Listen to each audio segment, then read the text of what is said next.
to the New Hampshire Telephone Museum, one of the finest exhibits of antique telephones in America.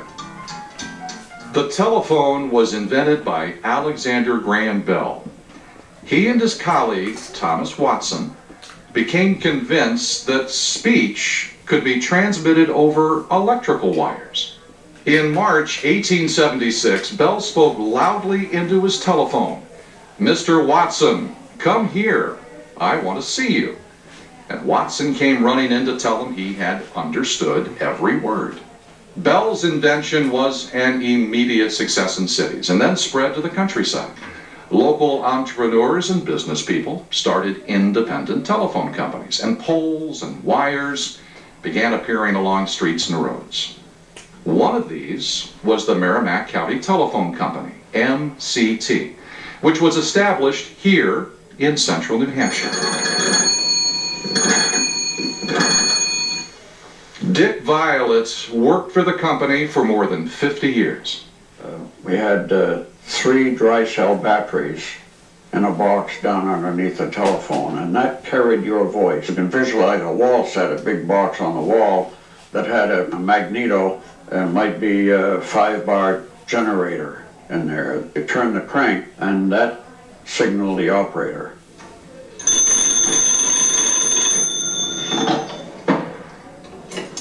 Number, please. Thank you.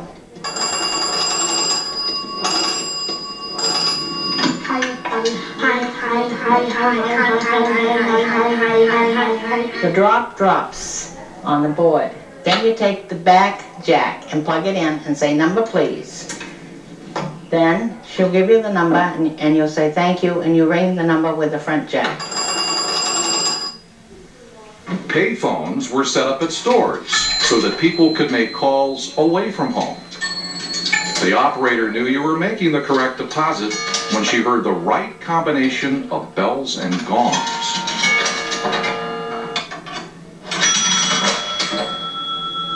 Most of the early connections were on party lines. There might have been 10, 12 people on a line. Each had their own distinctive ring, like one long and one short. You know, everybody on the line would hear that ring, but they're only supposed to answer one that they recognized. And of course, as often said, a party line was the gossip line. So I've often said that the operators were the heart of the community. You know, they took care of the emergency services for us. They called out the fire department. They could call the police if needed.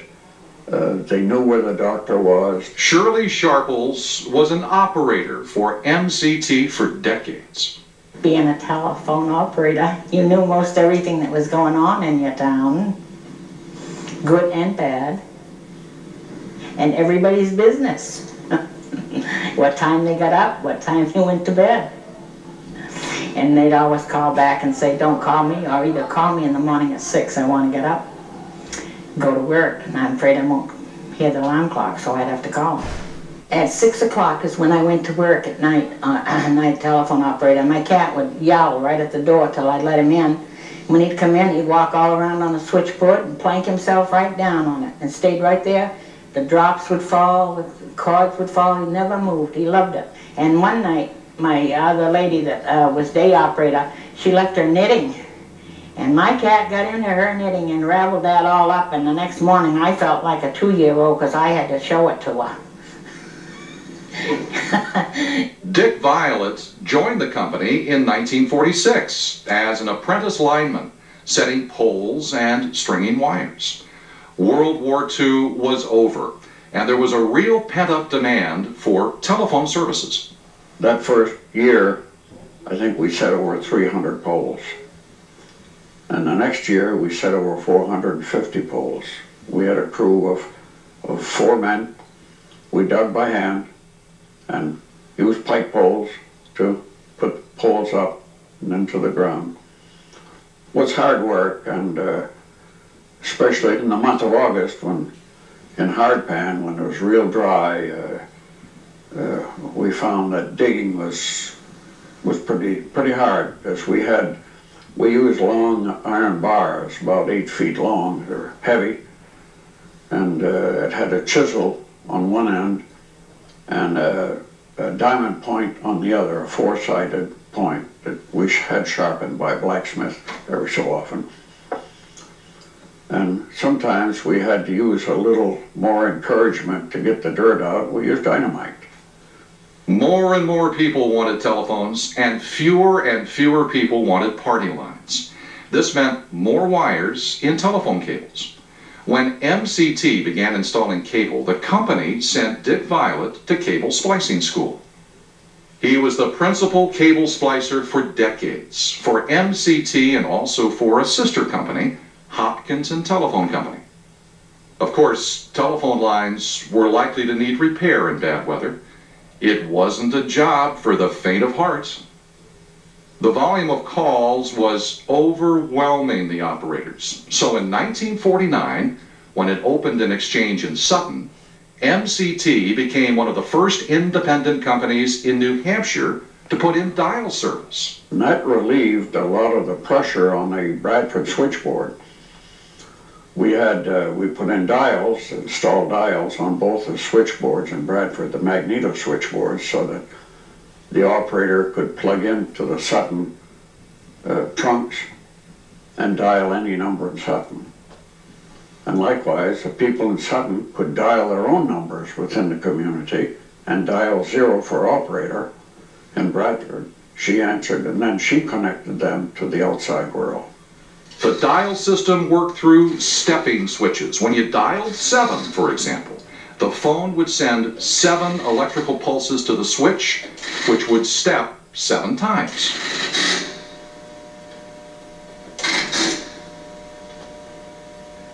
In the following years, Bradford, Warner, and the Hopkins and Telephone Company were all upgraded to dial service. Local operators were no longer needed. Some of them transferred over to work in the company's business offices. But many people, even today, they tell us, oh, we sure miss those operators. And I agree with them. For most of its history, the telephone worked in the same way, with ringers and electrical signals over wires. Then, in the 1970s and 80s, things began to change, with touch tones, cordless phones, pagers, and then electronic and digital technology. We kept up with the technologies and improvements of service. And we have a philosophy that I've always used, is the more you improve service, the more people are going to use it. The more they use it, the more profitable it is. Of course, the big revolution has been cellular telephone service, cell phones, which began appearing in the 1980s. Early cell phones were the size and weight of small bricks. I guess it's a wow revolution nowadays. The technology has changed, so where does it go from here? Where does it go from here?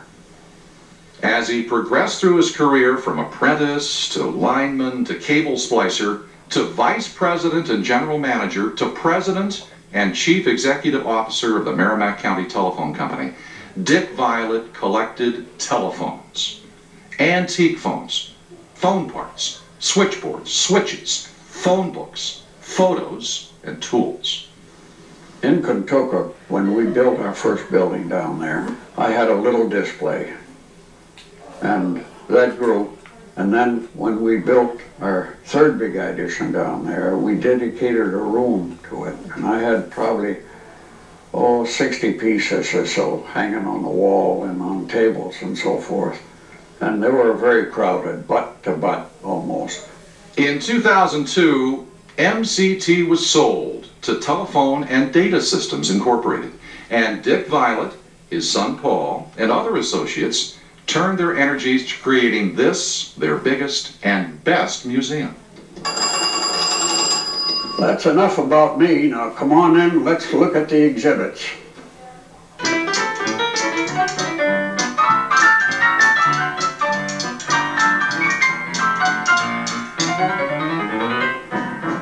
Al and I are vacation, and I was doing my outlet shopping, so Al, being the nice husband he was looking for some interesting places that we can go and show our community, and found the New Hampshire Telephone Museum, and he said, what do you think? And I said, sounds like a fabulous idea. Well, I'm thrilled that you found our rack card, obviously, and I'm very happy that you discovered us. That's wonderful. Okay, now can you tell us where exactly are we? Well, we are located in Warner, New Hampshire, which is about 17 short miles from the capital, Concord. We're on the way to the Lakes region, so we get an awful lot of travelers, vacationers, campers, late-going people. And we are located almost at town center in Warner. So you've reached the right spot. Okay, that's great.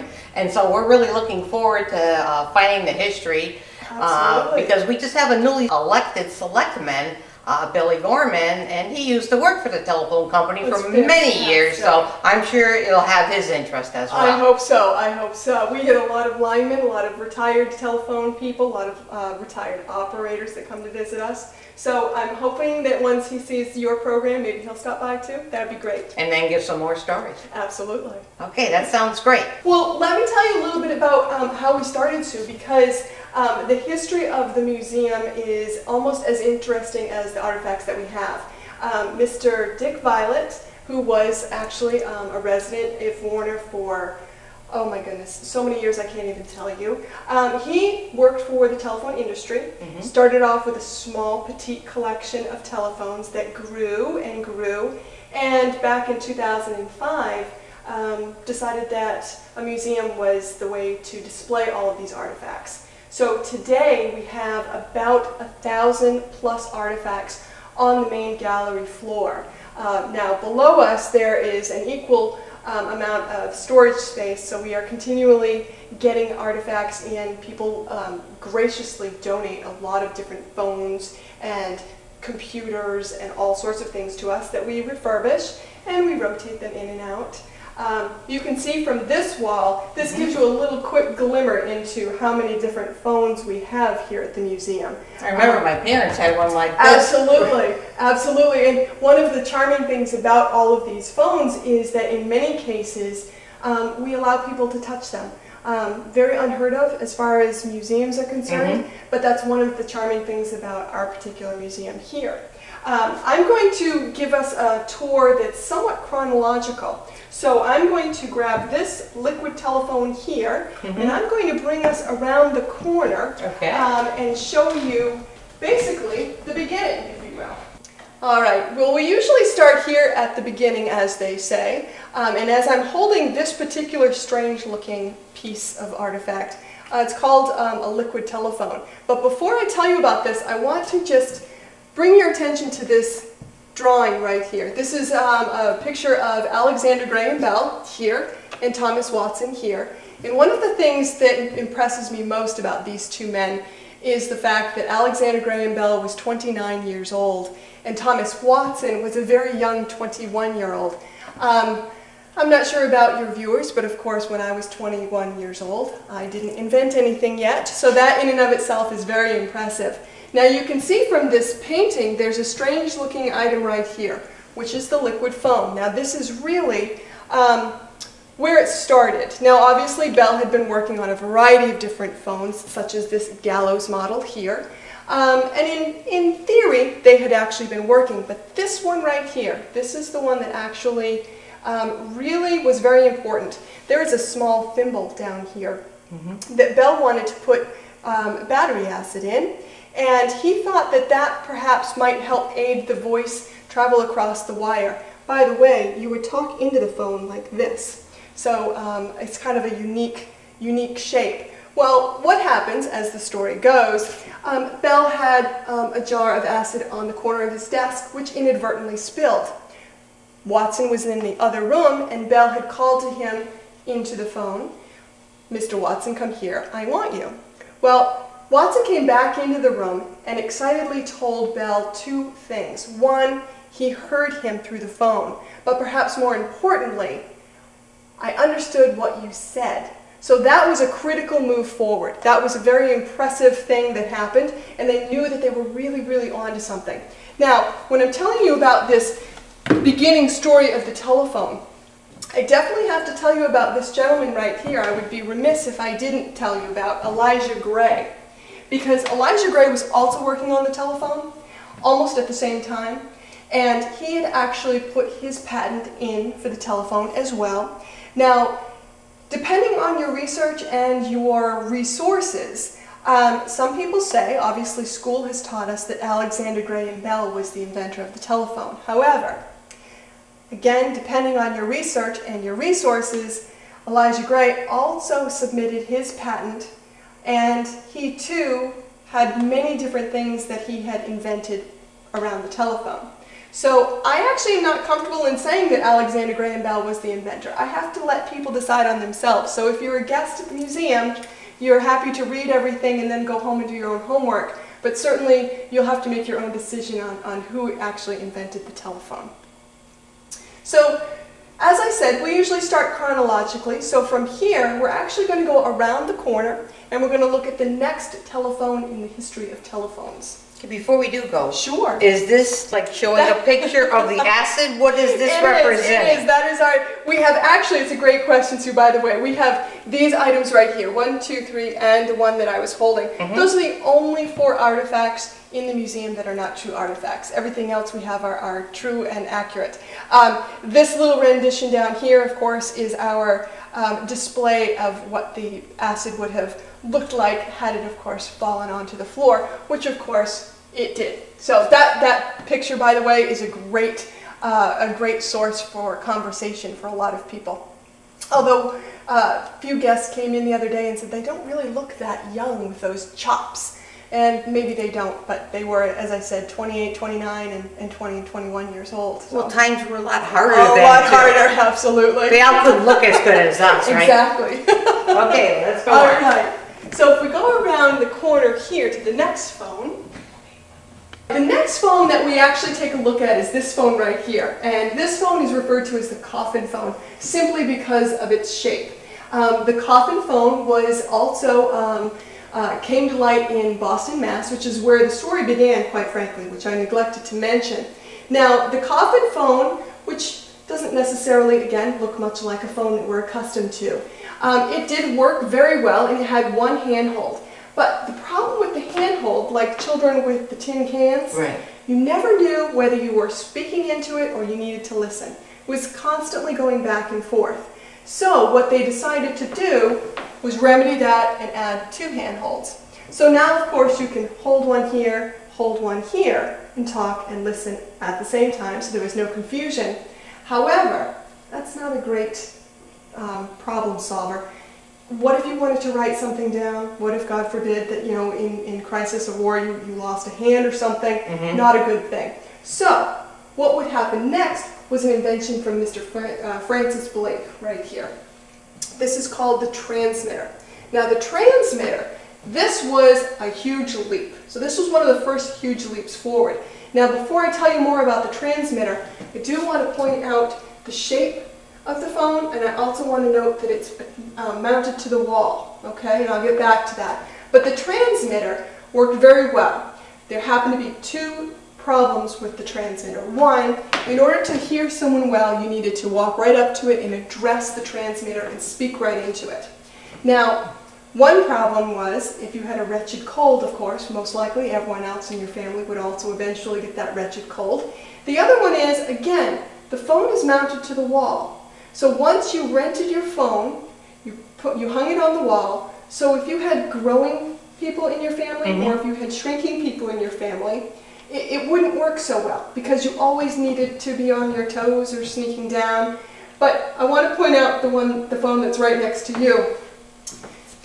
Obviously a Yankee had this phone because the transmitter had once upon a time been attached to the back of the phone, but they put it on springs. So now whoever was tall and whoever was short.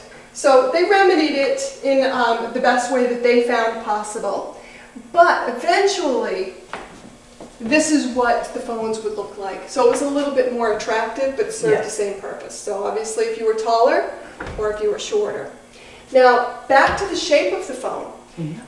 There's always a top box, and there's always a lower box. Is there anything in, excuse me? There is. In the bottom? There is. Okay. The wet cell battery acid. So phones, they actually have two different sections, the top box and the lower box. The top box would of course be the ringing voltage. And this little example right here is a great way to show you the 40 to 60 volts that it has. It's very small, as you can see, just enough to light this little light bulb. And then the bottom is the wet cell battery. Maybe give it another crank. Oh. With battery acid, okay? And it would be housed in the lower part of the phone. Now these two items together would push the void, get you to the operator, get you to the switchboard, okay? Now, there's a problem with having a jar of acid in most likely the hub of the home, because the phone most likely would have been mounted in the kitchen where there's a lot of activity, comings and goings, kids. That's what I was thinking, the children when they have all those locks on everything. Exactly. So this seems a little ridiculous at best, and it was in fact a bit of a danger. So before too long, this actually would be replaced by dry cell batteries. Oh, these look like two sticks of dynamite to me. Exactly. Whoa! Feel how heavy those are. Yeah. Now this is actually what today's D batteries would be. So of course with technology everything gets smaller. So these right here, there would be 3 batteries that would replace 1 jar of the acid.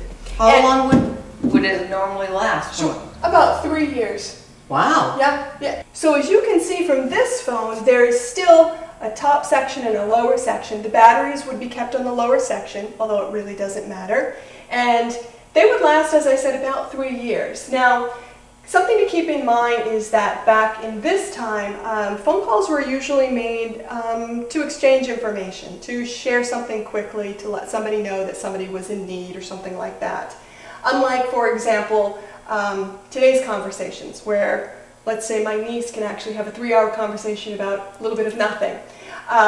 These were lasted 3 years, give or take. And of course, when necessary, the telephone people would come out to service your telephone. Because that's something I hadn't mentioned yet. You would actually not purchase your phones like we do now. The telephone company would bring you your phone that you would lease. They would take care of you, they would service you, but you actually never owned your phone. So that's something to take note of. And before we continue, I want to show you that each of our panels have kind of a large chunk of time here. This one's 1880 to 1905. The reason we do that is because there is a little bit of overlap with this historical part of the telephone. Not everything for everybody happened at a certain particular time. You also might note that the phones are still primarily hung to the walls, and I'm going to talk about that next in the next section. So I was going to just tell you about this wall here, but before I do, I just noticed Paul Violet just pulled in, and I wanted to introduce you to him. Paul, come on in for a second. Hi, Paul. I'm Susan. Hi, I'm Paul. Nice to meet you. Nice to meet you, Now, too. I mentioned earlier that Dick Violet was the gentleman that started the museum. Yeah, I recognize his name. Absolutely, and Paul is with us pretty much Monday through Saturday at the museum, giving tours and running the show, actually. That's great. We've enjoyed it so far, and this is something that we feel our community, actually any community, would love to be able to see now that they're going to know about it. And that's what we're looking for. We're looking for the history, something educational, but yet something fun to do at the same time. Sure. Okay, so we thank you for the opportunity to be able to go, and Graham's doing a wonderful job for us. It reminds me of my old days on the phone. I'm saying some of these, I was on the phone 3-4 hours, and I said, I don't think I could stay on these that long. Absolutely, yeah, exactly. Well, let me tell you a little bit more about these. Okay. Thanks, Thank you. Paul, for stopping by. Bye-bye. Bye-bye. You'll notice that this wall right here, similar to the wall we were just speaking of, has phones mounted to the wall, similar shapes, lots of different materials. You'll start to see different wood, that is, more specifically, but pretty much they're mounted onto the walls. And again, this is 17 years after Bell's patent has expired, so manufacturers on this side, such as Western Electric and Connecticut Telephone, they're starting to get into this business of manufacturing phones. Also, typewriter, 1930 Remington. We like to keep that here to see, you know, if you were using one of these phones. Also, if, heaven forbid, you were experiencing a fire while on one of these phones, this is the type of fire extinguisher that you would have been using. Well, our fire chief would definitely Really? love to see this one right here. Absolutely. Yeah, Chief Morissette would say, state of the art. But then he would tell our board, I need better. Look at the year this was in use. So that's good too. Fantastic. All right. Well, we're still in around 1900, 1930. Okay, as I said, we move in big chunks of time. So from this section here, we're actually going to move behind us onto 1900, 1930 wall with the candlesticks. Okay. So we'll head out over there. So here we are about, as I said, 1930, and now we're going to start looking at candlesticks. Now the candlesticks, such as this one right here, are a very big deal. Any idea why the candlestick was such a big move forward? I know, it feels very heavy. The materials are amazing, porcelain for example. A lot of people think when they look at a candlestick that this is it, this is the phone itself. And in part they wouldn't be completely in error. However, the candlestick is a big deal because it's our first look at mobility. We actually no longer have to have the phone mounted to the wall. We don't have to address the wall. We can actually hold this in our hand. If you wanted to talk on it, I could pass it to you. You could sit down, you could walk away from the wall. You could walk away as far as, of course, the extension cord would allow. Now, you still required the ringer box and the batteries, which we had seen prior. So you still need those two components in order to get to the operator, because the operator is still a very critical point, a very critical person in all of this telephone history. But look how much smaller the phone footprint is. The other phones were huge. Now you've got this much space. And the batteries, they could actually, with a longer wire, they could be in a side pantry, they could be kept downstairs. They didn't need to be right by the phone. So the candlestick is a pretty big deal. Now you can see from the other phones on this panel, such as the courtesy coin boxes, there's a lot of variety starting to take place. If you wanted to write a note, this is our version of the very, very early PDA. That's actually very... it's handy. Yeah. It absolutely is. You're always looking for that piece of paper when somebody goes to give you any piece of information. Exactly, exactly. Now, if you think back when we had those two handholds, I'm not sure exactly how.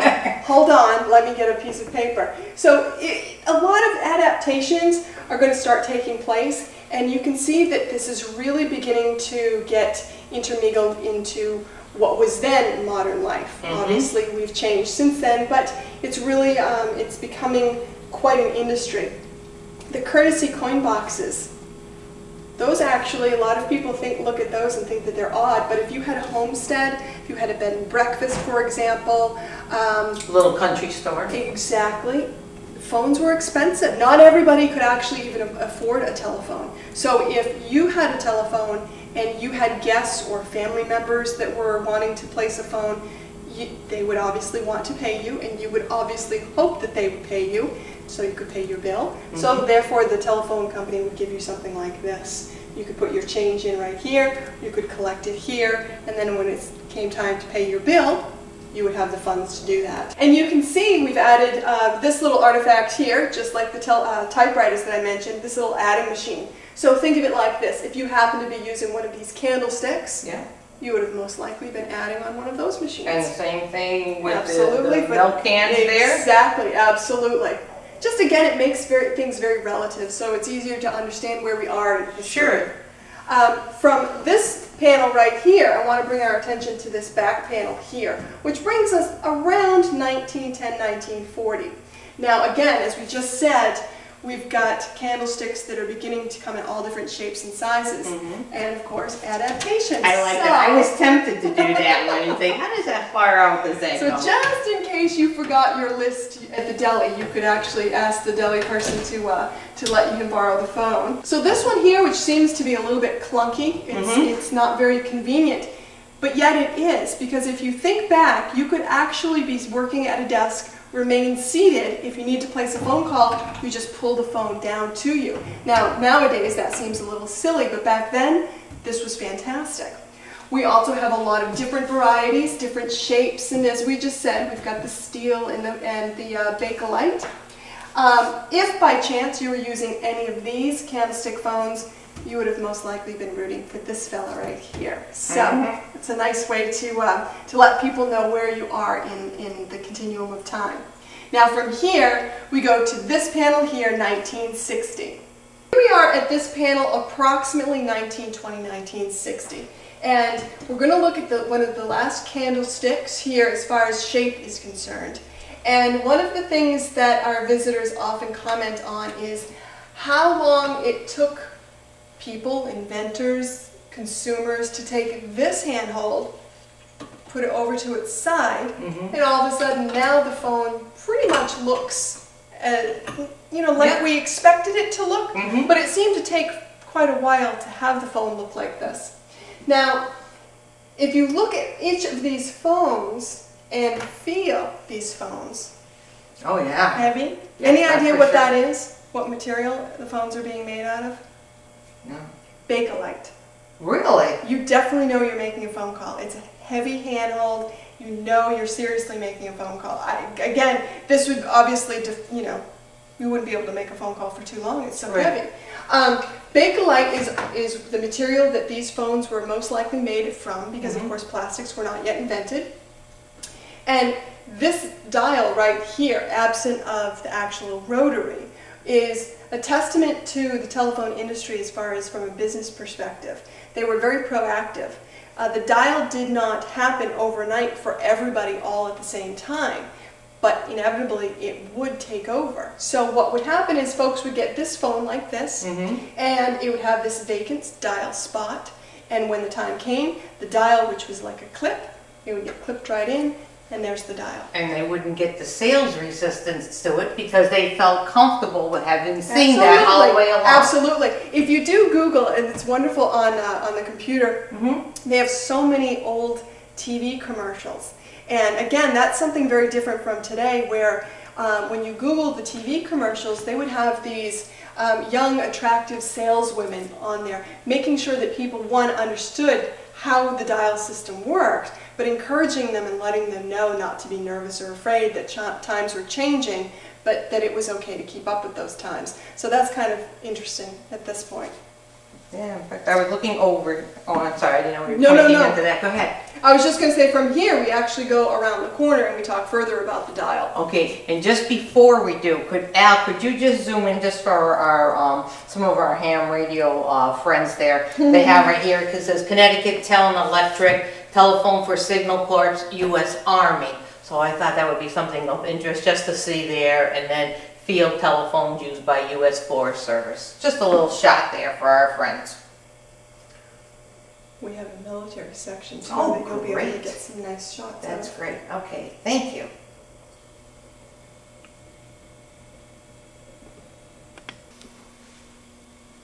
So what we're looking at here on this particular panel is the beginning of the dial. And unlike a lot of museums, one of the other charming parts about the Telephone Museum is that many of the phones you can touch, which is nice because Yes. it has a wonderful sound to it. They have a wonderful feel to them. Yeah, it has a real solid feel. Isn't it fantastic?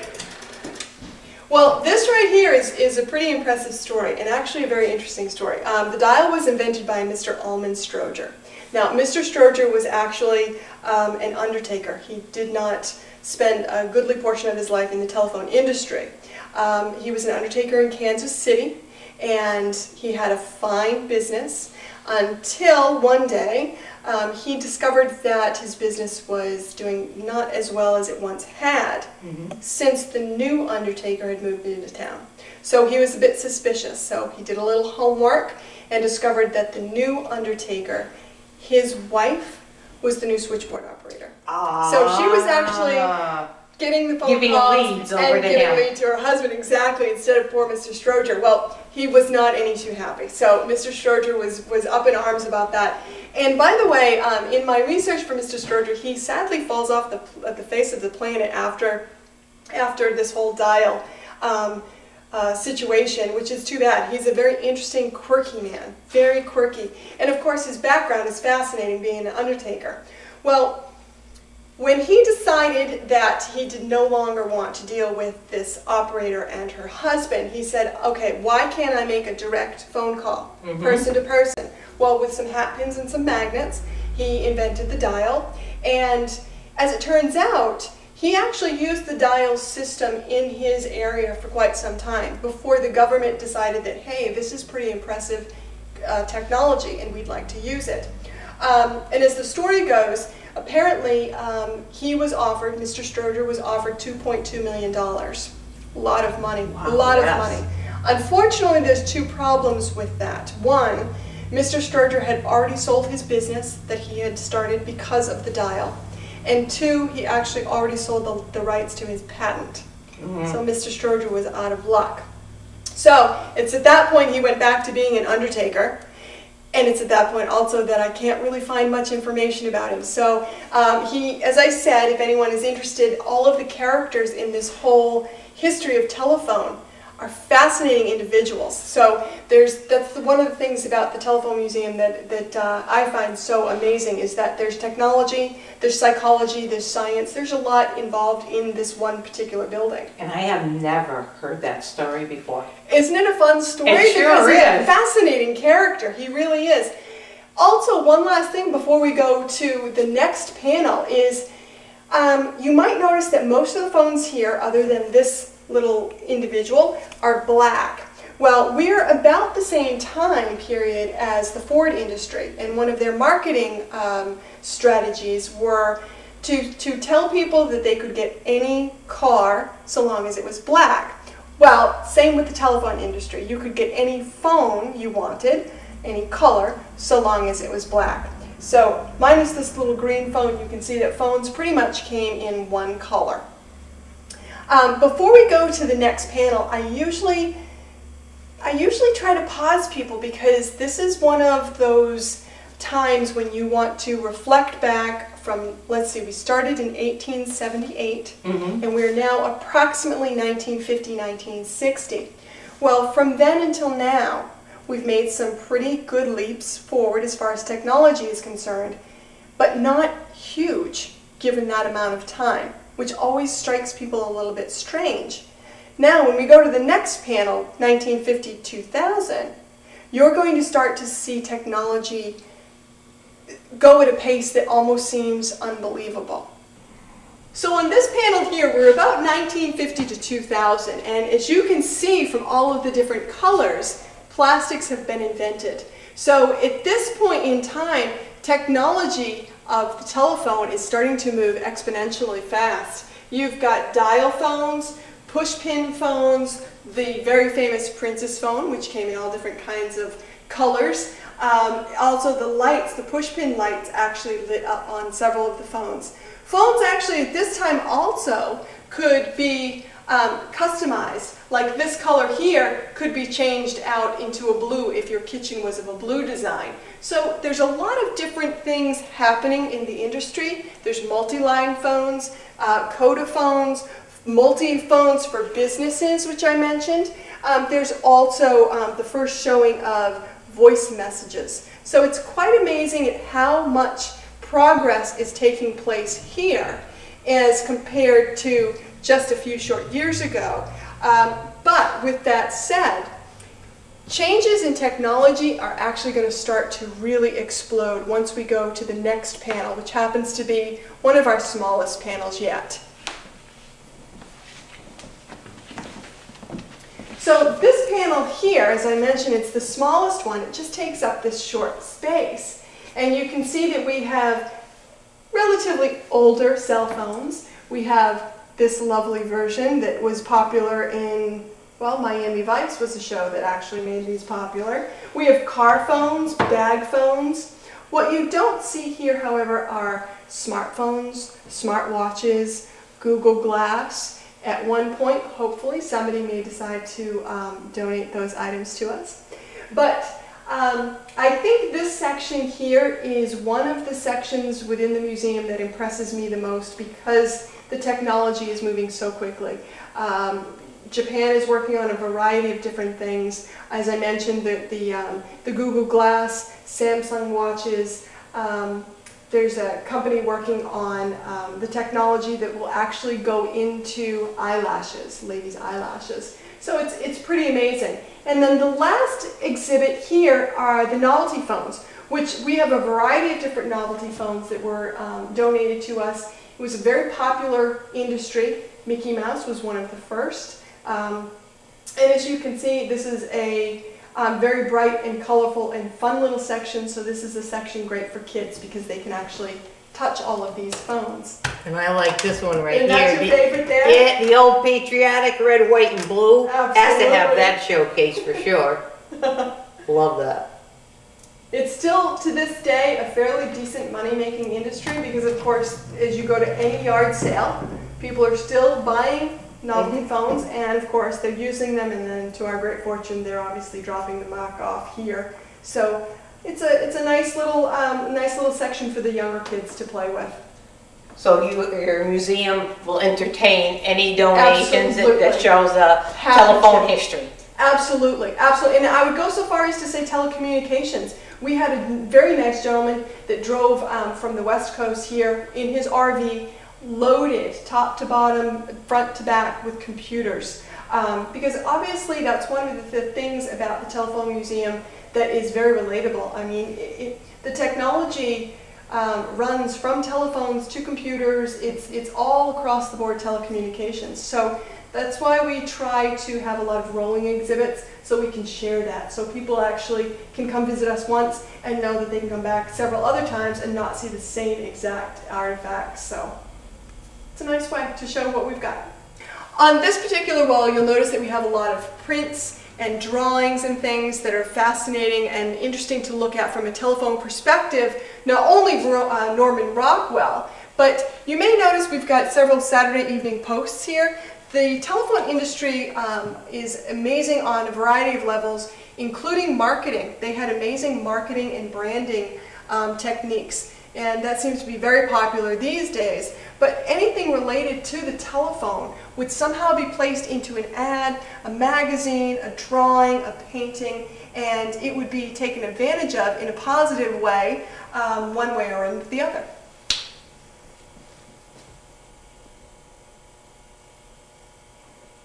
Compared to the rest of the museum, which is a little bit more museum-esque, you'll notice that this actually looks rather like somebody's home, which was very intentional. We wanted to include the rug and the wallpaper because actually the operator would have been in her home.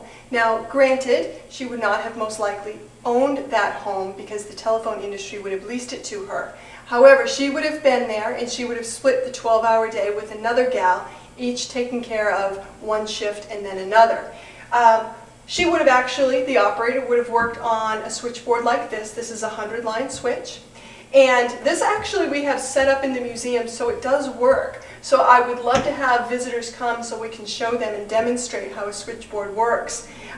One of the things to note is that despite what different past comedians have said, the switchboard operator did not just sit on the line and eavesdrop. She would actually be a very busy woman. She was one of the folks that would be first responder if their emergency services were needed. If somebody needed directions, she would provide directions. And of course, if somebody actually wanted to learn how to bake a cake, they could dial in and she would teach them how to bake a cake. So she was very versatile.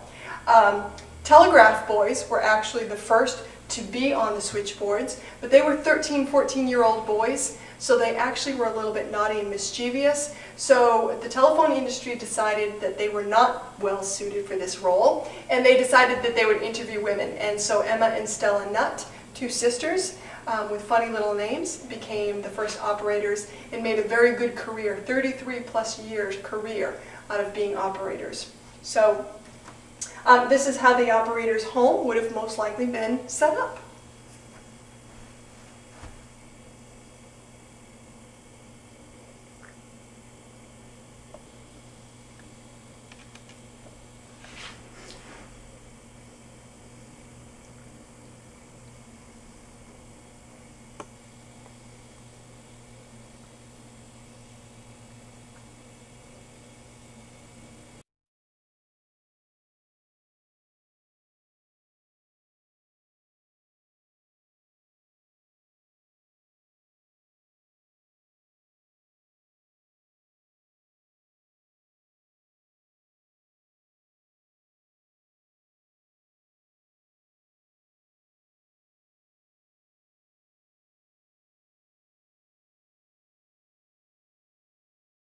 So what we're looking at here is, in principle, what Mr. Allman-Stroger had actually been working on. This is a step switch.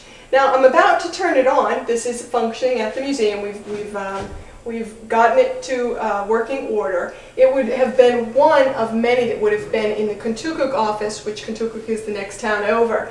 It's very loud, and of course you'll see in a moment. Okay, so if the Contoocook office, if this were one single unit, there would have been hundreds of these, so that loud humming would have been a cacophony of all of this mumbling and static. Now, this would have been a party line. The person that calls on must also call off. So in other words, if I'm going to call you for a lunch date, I'll pick up this phone, and your number here is 746-2050. So I dial 746, and you can see the step up in this one. Now I'm going to dial 225, and the last number 0 is actually going to make its way to your line. Okay? When it does, it will ring on that line, and your party number is one line too short. So you pick up the line, we make our date for lunch, and both lines are now occupied. Now, as I mentioned earlier, the person that rings off must also be the person to ring off. So when you hang up the phone, the line remains open. So nobody else actually can use this. And you may remember back in the day that, of course, if I accidentally neglected to hang this up, everyone else in my neighborhood might be a little aggressive and mad at me because, of course, they couldn't use the phone. But as soon as I hang up, you'll notice that everything steps back. And now it's ready for the next phone call. We have several different phone booths here in the museum, and of course the kids are allowed to jump in. You can see that Superman is in there. And some of them are in working condition as far as stepping in, but of course we don't have the phones lined up. We've already talked about the telephone operators, but this section here is dedicated to the linemen. These gentlemen were very impressive men. They did a lot of work for the industry. What you're looking at here are a variety of equipment and tools, all used by linemen one way or the other.